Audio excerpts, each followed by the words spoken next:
Hello. How to kickstart your medical coding career? ഒരുപാട് tips ഉണ്ട് കേട്ടോ. ഇന്ന് ഫസ്റ്റ് 5 ടിപ്സ് നമുക്ക് നോക്കാം. First one is understanding the basics. That is tip number 1.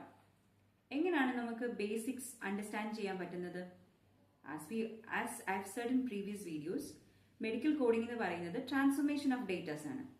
So medical ഡോക്യുമെന്റ്സിനെ അല്ലെങ്കിൽ medical ഡേറ്റാസിനെ നമ്മൾ ട്രാൻസ്ഫർ ചെയ്യണമെന്നുണ്ടെങ്കിൽ we should be well versed with the medical documents. So for that, നമുക്ക് clear and well versed ആയിട്ടുള്ള understanding വേണം about the diagnosis, procedures, medical services, drugs, supplies, medical equipments, medical terminologies, anatomy, അതുപോലെ തന്നെ insurance compliances, health insurance law, ഇങ്ങനെയുള്ള കാര്യങ്ങളിലെല്ലാം we should be well versed and we should have the basic understanding about all these topics.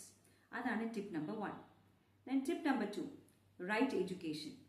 From where can we get the right education? AAPC അല്ലെന്നുണ്ടെങ്കിൽ അഹിമ പോലത്തെ certified ആയിട്ടുള്ള അസോസിയേഷൻസിൽ നിന്നും വേണം നമുക്ക് ഈ ഒരു സർട്ടിഫിക്കേഷൻ ഒബ്റ്റെയിൻ ചെയ്യാൻ വേണ്ടിയിട്ട്. So as you all know, AAPC എന്ന് പറയുന്നത് American Association for Professional Coders and AHIMA it's the American Health Information Management Association. ഇനി what is the quality resources? That is the third tip. Quality resources. നമ്മൾ ഗൂഗിളിലോ മറ്റ് search എഞ്ചിൻസിലോ ഒക്കെ medical കോഡിങ്ങിനെ കുറിച്ച് അല്ലെങ്കിൽ medical coding റിസോഴ്സസിനെ കുറിച്ച് നോക്കുമ്പോൾ we can get plenty of like informations. പക്ഷെ എല്ലാ സൈറ്റ്സിലും കിട്ടുന്ന ഇൻഫർമേഷൻസ് കറക്റ്റ് ആയിരിക്കണമെന്നില്ല. So we can get the quality resources from these associations official websites.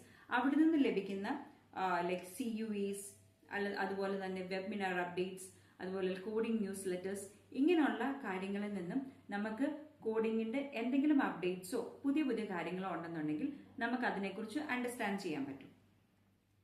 Then the fourth one is practice. ചിലർ വിചാരിക്കുന്നത് മെഡിക്കൽ കോഡിംഗ് എക്സാം എഴുതിയതിനു ശേഷം that is the end of the story. No, that is just the beginning. Medical coding certification നമ്മൾ പാസ്സായതിനു ശേഷം we have to keep on പ്രാക്ടീസിങ്. നമ്മൾ എത്രത്തോളം പ്രാക്ടീസ് ചെയ്യുന്നോ അത്രത്തോളമേ നമ്മൾ വെൽ വേഴ്സ്ഡ് ആവത്തുള്ളൂ. So it's not just attending the exam and just clearing your exam, പക്ഷേ we have to keep on practising. The fifth one is networking. നെറ്റ്വർക്കിംഗിന് നമ്മൾ എന്താ ചെയ്യുന്നത്? That is attending webinars and also getting updates from like the coders nearby. നമുക്ക് ഒരുപാട് കോഡേഴ്സിനെ connect ചെയ്യാൻ പറ്റും. പല ലൈക്ക് ലിങ്ക്ഡിൻ, അതുപോലെ തന്നെ നമ്മുടെ ലൈക്ക് ഈ വർക്ക് ഗ്രൂപ്പ്സ്, അങ്ങനെ പല അസോസിയേഷൻസ്, അങ്ങനെയുള്ള കാര്യങ്ങളിൽ നിന്ന് നമ്മുടെ നിയറർ ആയിട്ടുള്ള സൊസൈറ്റി